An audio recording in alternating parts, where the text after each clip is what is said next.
H24 news. రాష్ట్ర ప్రజలకు మంత్రి పొంగులేటి కీలక హెచ్చరికలు జారీ చేశారు. రాష్ట్రంలో రోజురోజుకు ఎండలు మండిపోతున్న నేపథ్యంలో ప్రజలు అప్రమత్తంగా ఉండాలని ఆయన సూచించారు. తెలంగాణలో బానుటి బగబగలు పెరిగిపోతున్నాయి. ఉదయం 8 గంటల తర్వాత ఇంటి నుంచి బయటికి రావాలంటేనే జనాలు జంకుతున్నారు. భారీగా ఉష్ణోగ్రతలు నమోదు కావడంతో వడదెబ్బ తగలడం, అస్వస్థతకు గురి కావడం వంటి సంఘటనలు పెరిగిపోతున్నాయి. మరోవైపు ఎండలు మండిపోతుండటంతో జనాలు ఇళ్ల నుంచి బయటికి కాలు పెట్టలేకపోతున్నారు. ఈ క్రమంలోనే రాబోయే రోజుల్లో ఎండలు మరింత తీవ్రంగా ఉంటాయని, వడగాల్పులు వీచే అవకాశం ఉందని వాతావరణ శాఖ చేసిన హెచ్చరికలతో రాష్ట్ర ప్రభుత్వం అప్రమత్తమైంది. ఎండల పట్ల రాష్ట్ర ప్రజలు అలర్ట్ గా ఉండాలని తెలంగాణ రెవెన్యూ విపత్తు నిర్వహణ శాఖ మంత్రి పొంగులేటి శ్రీనివాసరెడ్డి తాజాగా కీలక సూచనలు చేశారు. అత్యవసరమైతే తప్ప ఉదయం 8:30 నుంచి సాయంత్రం 5 గంటల వరకు ఇళ్ల నుంచి ప్రజలు బయటికి రావద్దని మంత్రి పొంగులేటి సూచించారు. కొన్ని జిల్లాల్లో ఉష్ణోగ్రతలు 44 డిగ్రీలు దాటే అవకాశం ఉందని తెలిపారు. ఆదిలాబాద్, కొమరంభీం, ఆసిఫాబాద్, మంచిర్యాల, నిర్మల్ జిల్లాల్లో తీవ్రమైన వడగాలులు పరిస్థితులు ఏర్పడే అవకాశం ఉందని పేర్కొన్నారు. రానున్న రోజుల్లో జగిత్యాల, నిజామాబాద్, కరీంనగర్, పెద్దపల్లి జిల్లాల్లో కూడా వేడి గాలుల తీవ్రత పెరిగే అవకాశం ఉందని వెల్లడించారు. తీవ్రమైన వడగాలులతో పాటు ఉరుములు, మెరుపులతో కూడిన ఆకస్మిక వర్షాలు కూడా కురిసే అవకాశం ఉందని మంత్రి పొంగులేటి శ్రీనివాసరెడ్డి చెప్పారు. రాష్ట్రంలోని అన్ని జిల్లాల కలెక్టర్లు ఎప్పటికప్పుడు అప్రమత్తంగా ఉండి ప్రజలకు సూచనలు చేయాలని ఆదేశించారు. ప్రజలు వడదెబ్బ బారిన పడకుండా తగిన జాగ్రత్తలు తీసుకోవాలని పేర్కొన్నారు. రోజురోజుకు ఉష్ణోగ్రతలు పెరుగుతున్నందున తాగునీటికి ఎక్కడా కొరత లేకుండా వడదెబ్బ మరణాలు సంభవించకుండా ముందస్తు జాగ్రత్త చర్యలు చేపట్టాలని ఆదేశాలు జారీ చేశారు.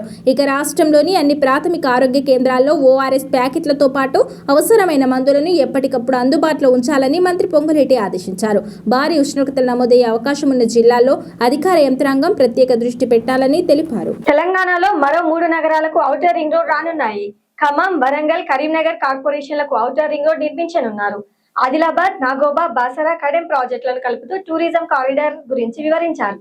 రాష్ట్రంలో రాబోయే విమానాశ్రయాలను దృష్టిలో పెట్టుకుని రహదారుల నిర్మాణం చేపట్టాలని సూచించారు. తెలంగాణలో కొత్తగా మరికొన్ని నగరాలకు ఔటర్ రింగ్ రోడ్డులు కాబోతున్నాయి. ముఖ్యమంత్రి రేవంత్ రెడ్డి రాష్ట్రంలోని మున్సిపల్ కార్పొరేషన్లతో పాటు ఇతర ప్రాంతాలకు సంబంధించి మెగా గ్రోత్ కారిడార్లలో ఏకరీతి అభివృద్ధి ప్రణాళికలను అమలు చేయాలని అధికారులను ఆదేశించారు.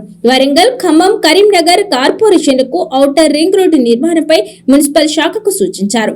రాష్ట్రంలో మెగా గ్రోత్ కారిడార్ల అభివృద్ధి, వాటి ప్రణాళికలపై NCR HRDలో మున్సిపల్ వ్యవహారాలు, పట్టణాభివృద్ధి శాఖ ఉన్నతాధికారులతో సమీక్ష సమావేశం నిర్వహించారు. తెలంగాణలోని ప్రతిపాదిత మెగా గ్రోత్ కారిడార్ల అభివృద్ధి ప్రణాళికలపై అధికారులకు పలు సూచనలు చేశారు. మహబూబ్ నగర్, బూత్పూర్, జడ్చర్లను కలుపుతూ గ్రోత్ కారిడార్ ఏర్పాటు ప్రణాళికలు రూపొందించాలి. కొత్తగూడెం, పాల్వంచ, సుజాత నగర్ కలిపి గ్రోత్ కారిడార్ ఏర్పాటు చేయాలి. నల్గొండ, యాదగిరిగుట్ట మధ్య టెంపుల్ కారిడార్ ను, ఆదిలాబాద్, నాగోబా, బాసర, కడెం ప్రాజెక్టులను కలుపుతూ టూరిజం కారిడార్ ఏర్పాటు కావాలి. కృష్ణా పుష్కరాలను దృష్టిలో ఉంచుకొని ఆలంపూర్ జోగులాంబ ఆలయ అభివృద్ధి ప్రణాళికలు సిద్ధం చేయాలి. సింగరేణి పరిధిలో ఉన్న అన్ని మున్సిపాలిటీలను ఒక యూనిట్ గా అభివృద్ధి చేయాలి. సింగరేణి సంస్థ CSR నిధులను స్థానికంగానే ఖర్చు చేయాలి. ఘన వ్యర్థాల నిర్వహణ ప్లాంట్లు, రింగ్ రోడ్లు, మురుగునీటి శుద్ధి ప్లాంట్లు, భూగర్భ డ్రైనేజీ వ్యవస్థలతో పాటు ఇతర అంశాలన్నీ గ్రోత్ కారిడార్లలో స్పష్టంగా ఉండాలి అని రేవంత్ రెడ్డి సూచించారు. తెలంగాణలో రాబోయే విమానాశ్రయాలను దృష్టిలో ఉంచుకొని అభివృద్ధి ప్రణాళికలు పనులు చేపట్టాలి. వరంగల్ విమానాశ్రయం ఏర్పాటుతో ఆ ప్రాంతం రూపురేఖలు పూర్తిగా మారుతాయి. ఆ విమానాశ్రయానికి కావలసిన నీటి అవసరాలను కూడా దృష్టిలో పెట్టుకోవాలన్నారు. ఆదిలాబాద్ ఎయిర్పోర్ట్ ను రక్షణ శాఖ ఆధ్వర్యంలో ఏర్పాటు కాబోతుంది. గ్రోత్ కారిడార్లలో వచ్చే 25 ఏళ్లకు సరిపోయేలా ప్రతిదీ డిజైన్ చేయాలని స్పష్టంగా ఉండాలి. నగరాల్లో ఖర్చును తగ్గించుకోవడానికి EV వాహనాలను ప్రవేశపెట్టాలి. లీజుకు తీసుకునే వాహనాలు కూడా EV వాహనాలే ఉండాలి. ప్రతి చోట పునరుత్పాదక విద్యుత్ ఉత్పత్తి చేసుకునేలా ప్రణాళికలు ఉండాలి అన్నారు. మున్సిపాలిటీలలో సోలార్ విద్యుత్ ప్లాంట్లను నిర్మించాలి. ప్రధానంగా నగరాలు, పట్టణాల్లో రేడియేషన్ తగ్గించడానికి మల్టీ యూటిలిటీ టవర్స్ ఏర్పాటు చేయాలి. నగరాలు, పట్టణాల్లో సమస్యలను పరిష్కరించడానికి ప్రధానంగా ట్రాఫిక్ నియంత్రణకు సంబంధించి AI వినియోగం కోసం సాంకేతిక నిపుణుల సలహాలు తీసుకోవాలి. భూగర్భ డ్రైనేజీ, స్మార్ట్ పోల్స్, రోడ్లు, STPలు, పునరుత్పాదక విద్యుత్ ఉత్పత్తి, EV వంటి అంశాలపైన ప్రతి చోట ఒకే విధమైన ప్రణాళికతో ముందుకెళ్లాలి అని ముఖ్యమంత్రి సూచించారు. సిట్ నోటీసులపై బండి భగీరథ్ స్పందించారు. ఇవాళ సిట్ విచారణకు గైర్హాజరైన బండి భగీరథ్ ఎల్లుండి వస్తానని చెప్పారు. సరైన ఆధారాలు తీసుకొని విచారణకు వచ్చి హాజరవుతానని సిట్ అధికారులకు తాజాగా ఆయన లేఖ రాశారు. రాష్ట్రంలో సంచలనంగా మారిన బండి సంజయ్ పోక్సో కేసులో ఇవాళ కీలక పరిణామం చోటు చేసుకుంది. పోక్సో కేసులో ఆరోపణలు ఎదుర్కొంటున్న బండి భగీరథ్ ను ఇవాళ విచారణకు రావాలంటూ సిట్ అధికారులు నోటీసులు ఇచ్చినా రాకపోవడం తీవ్ర చర్చకు దారితీసింది. బండి భగీరథ్ ఆచూకీ కనిపించడం లేదంటూ ఆరోపణలు వస్తున్న వేళ సిట్ కు లేఖ రాయడం ప్రాధాన్యం సంతరించుకుంది. ఇవాళ సిట్ విచారణకు రాలేకపోతున్నానని, ఎల్లుండి అన్ని కీలక ఆధారాలతో వస్తానని బండి భగీరథ్ లేఖలో పేర్కొన్నారు. నిజానికి ఇవాళ మధ్యాహ్నం 2 గంటలకు సిట్ విచారణ కోసం పేట్ బషీర్బాద్ పోలీస్ స్టేషన్ కు రావాలని అధికారులు నోటీసులు ఇచ్చినప్పటికీ బండి భగీరథ్ రాలేదు. సిట్ విచారణకు గైర్హాజరైన నేపథ్యంలో తాజాగా బండి భగీరథ్ సిట్ అధికారులకు ఒక లేఖ రాయడం గమనార్హం. తాను వ్యక్తిగత కారణాల వల్ల సిట్ విచారణకు హాజరు కాలేకపోతున్నానని, శుక్రవారం రోజున విచారణకు వస్తానని స్పష్టం చేశారు. అయితే తనపై నమోదైన పోక్సో కేసులో తన వద్ద ఉన్న అన్ని కీలక ఆధారాలతో విచారణ అధికారుల ముందుకు వస్తానని పేర్కొన్నారు. తనపై నమోదైన పోక్సో కేసులో పూర్తి స్థాయిలో విచారణకు సహకరిస్తానని తేల్చి చెప్పారు. మరోవైపు ఈ పోక్సో కేసులో తనను అరెస్టు చేయకుండా ఉండేందుకు బండి భగీరథ్ ఇప్పటికే తెలంగాణ హైకోర్టులో ముందస్తు బెయిల్ పిటిషన్ దాఖలు చేయడం గమనార్హం. ఈ పిటిషన్ను మంగళవారం దాఖలు చేయగా ప్రస్తుతం హైకోర్టుకు సెలవులు ఉండడంతో గురువారం రోజున వెకేషన్ బెంచ్ ముందు విచారణకు రానుంది. ఈ నేపథ్యంలోనే కోర్టు నుంచి ఎలాంటి ఉత్తర్వులు వస్తాయో చూసిన తర్వాత సిట్ విచారణకు హాజరు కావాలని బండి భగీరథ్ వేచి చూస్తున్నట్లు తెలుస్తోంది. మరోవైపు ఈ కేసులో సిట్ అధికారులు రెండోసారి బాధితురాలి స్టేట్మెంట్ను నమోదు చేశారు. ఆ తర్వాత ఈ కేసులో కఠినమైన పోక్సో సెక్షన్లను అదనంగా చేర్చడం తీవ్ర చర్చకు దారితీసింది.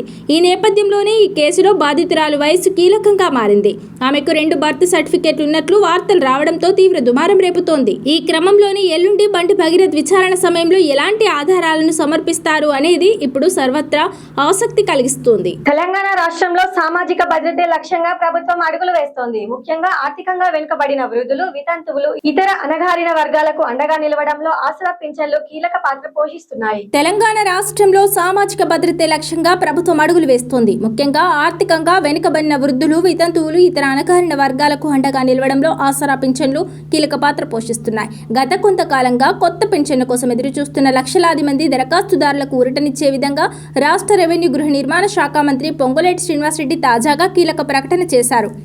ఖమ్మం జిల్లాలో నిర్వహించిన ప్రజా దర్బార్ వేదికగా ఆయన ప్రజలకు భరోసానిస్తూ త్వరలోనే అర్హులందరికీ కొత్త పింఛన్ను మంజూరు చేస్తామని స్పష్టం చేశారు. రాష్ట్ర వ్యాప్తంగా పెండింగ్ లో ఉన్న పింఛన్ల దరఖాస్తులపై ప్రభుత్వం ప్రత్యేక దృష్టి సారించింది. మంత్రి పొంగులేటి శ్రీనివాసరెడ్డి ప్రకటన ప్రకారం రాబోయే కొద్ది రోజుల్లోనే ప్రభుత్వం నుంచి దీనిపై అధికారిక ఉత్తర్వులు వెలువడనున్నాయి. కేవలం కాగితాల మీద దరఖాస్తులు చూసి కాకుండా క్షేత్రస్థాయిలో లబ్ధిదారుల పరిస్థితిని సమీక్షించి నిజమైన పేదలకు ప్రాధాన్యత ఇవ్వనున్నారు. గతంలో జరిగిన లోపాలను సరిదిద్దుతూ ఏ రాజకీయ పక్షంతో సంబంధం లేకుండా కేవలం అర్హతే ప్రామాణికంగా పింఛన్లను మంజూరు చేస్తామని ప్రభుత్వం హామీ ఇచ్చింది. కొత్త జాబితాలో వయోవృద్ధులకు మరియు ఒంటరి మహిళలకు మొదటి విడతలో పెద్దపీట వేయనున్నారు. కొత్త రేషన్ కార్డుల ప్రక్రియతో పాటు పింఛన్ల పంపిణీని కూడా వేగవంతం చేసేందుకు ప్రభుత్వం కసరత్తు చేస్తోంది. ఇదిలా ఉండగా అన్ని గ్రామాల్లో ఇప్పటికే 50 ఏళ్లు నిండిన కల్లు గీత కార్మికుల పింఛన్ల కోసం అర్హులైన వారి నుంచి దరఖాస్తులను స్వీకరిస్తున్నారు. ఆసరా పింఛన్లలో భాగంగానే వీటిని కూడా అందించనున్నారు. ప్రభుత్వం నిర్వహించే ప్రజా దర్బార్ కార్యక్రమాల ద్వారా ప్రజల నుంచి నేరుగా వినతులు స్వీకరిస్తున్నారు. ముఖ్యంగా గ్రామీణ ప్రాంతాల్లోని నిరుపేదలకు సంక్షేమ పథకాలు చేరవేయడమే ధ్యేయమని మంత్రి వెల్లడించారు. ఆసరా పింఛన్ల పెంపు, విస్తరణ ద్వారా రాష్ట్రంలోని ప్రతి పేదవాడి ముఖంలో చిరునవ్వు చూడడమే కాంగ్రెస్ ప్రభుత్వ లక్ష్యమని ఆయన పేర్కొన్నారు. మంత్రి పొంగులేటి చేసిన ఈ ప్రకటనతో రాష్ట్రంలోని కొత్త దరఖాస్తుదారులు ఆశలు చిగురించాయి. త్వరలోనే బ్యాంకు ఖాతాల్లోకి పెన్షన్ సొమ్ము జమ అవుతుందన్న ఆశాభావంతో వేలాది మంది లబ్ధిదారులు ఉన్నారు. పసిడి మరింత ప్రియంగా మారుతోంది. గత ఏడాది కాలంగా భగ్గుమన్న బంగారం 2026 ఆరంభం నుంచి సామాన్య మధ్యతరగతి ప్రజల్లో కొత్త ఆశలు కలిగించింది. గోల్డ్ పతనం దిశగా పయనిస్తూ కొనుగోలుదారులకు ఊరించింది. ధరలు మరింత తగ్గుతాయని కూడా కొందరు మార్కెట్ వర్గాలు చెప్పుకొచ్చాయి. పసిడి మరింత ప్రియంగా మారుతోంది. గత ఏడాది కాలంగా బగ్గుమన్న బంగారం 2026 ఆరంభం నుంచి సామాన్య మధ్యతరగతి ప్రజల్లో కొత్త ఆశలు కలిగించింది. గోల్డ్ పతనం దిశగా పయనిస్తూ కొనుగోలుదారులను ఊరించింది. ధరలు మరింత తగ్గుతాయని కూడా కొందరు మార్కెట్ వర్గాలు చెప్పుకొచ్చాయి. దాంతో చాలా మంది బంగారం ధర మరింత తగ్గుతుందని కొండంత ఆశతో ఎదురుచూస్తున్నారు. అలాంటి వారందరికి షాక్ ఇస్తూ కేంద్ర ప్రభుత్వం బాంబు పేల్చింది. పసిడిపై దిగుమతి సుంకాలను అమాంతం పెంచేసింది. వెండి, ప్లాటినం, ఇతర విలువైన లోహాలు కూడా దీని పరిధిలోకి చేర్చింది. ఈ మేరకు కేంద్ర ఆర్థిక మంత్రిత్వ శాఖ ఓ నోటిఫికేషన్ విడుదల చేసింది. పెంచిన ట్యాక్స్ మే 13 నుంచే అమలు అయ్యేలా ఉత్తర్వులు జారీ చేశారు. ఈ దెబ్బకు బంగారం, వెండి రేట్లు ఆకాశానికి ఎగబాకాయి. భారతదేశంలో బంగారానికి ఎప్పుడూ మంచి డిమాండ్ ఉంటుంది. నేడు దేశంలోని వివిధ మార్కెట్లలో బంగారం ధరల వివరాలను పరిశీలిస్తే అంతర్జాతీయ మార్కెట్ సంకేతాల వల్ల ధరల్లో హెచ్చుతగ్గులు నమోదవుతున్నాయి. ఈ రోజుల్లో బంగారం, వెండి ధరలు నిరంతరం మారుతూ పెట్టుబడిదారులను ఆశ్చర్యపరుస్తున్నాయి. అంతర్జాతీయ మార్కెట్లలో ఈ రోజు కూడా బంగారం, వెండి ధరలు మారుతూనే ఉన్నాయి. కాబట్టి ఈ రోజు భారతదేశంలోని ప్రధాన నగరాల్లోని తాజా బంగారం, వెండి ధరలను తెలుసుకుందాం. భారతదేశంలో ఈ రోజు 24 క్యారెట్ల బంగారం ధర 10 గ్రాములు 1,62,010 రూపాయలకు పడిపోయింది. ఇక 22 క్యారెట్ల బంగారం ధర 10 గ్రాములు 1,48,510లకు చేరింది. దేశంలోని ఢిల్లీ, ముంబై, హైదరాబాద్ వంటి ప్రధాన నగరాల్లో బంగారం, వెండి ధరలు ఇలా ఉన్నాయి. చెన్నైలో 24 క్యారెట్ల బంగారం 10 గ్రాముల ధర 1,63,680. 22 క్యారెట్ల ధర 1,50,010గా ఉంది. వెండి కిలో ధర 3,20,100గా ఉంది. ఇక హైదరాబాద్ లో బంగారం 24 క్యారెట్ల 10 గ్రాముల ధర 1,62,010 రూపాయలు. 22 క్యారెట్ల గోల్డ్ 10 గ్రాముల ధర 1,48,510గా ఉంది. వెండి కిలో ధర 3,20,100గా ఉంది. తెలుగు రాష్ట్రాల్లో భిన్న వాతావరణం కొనసాగుతోంది. ఒకవైపు ఎండలు, మరోవైపు వర్షాలు కురుస్తున్నాయి.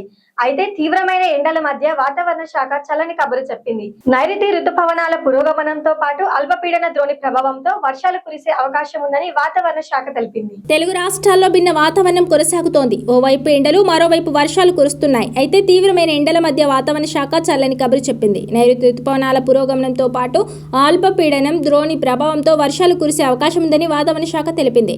అమరావతి వాతావరణ కేంద్రం ప్రకారం 2026 మే 16వ తేదీ నాటికి దక్షిణ బంగాళాఖాత ప్రాంతం, అండమాన్ సముద్రం, అండమాన్ నికోబార్ దీవులలోని కొన్ని ప్రాంతాలపై నైరుతి రుతుపవనాల పురోగమనానికి పరిస్థితులు అనుకూలంగా మారుతున్నాయి.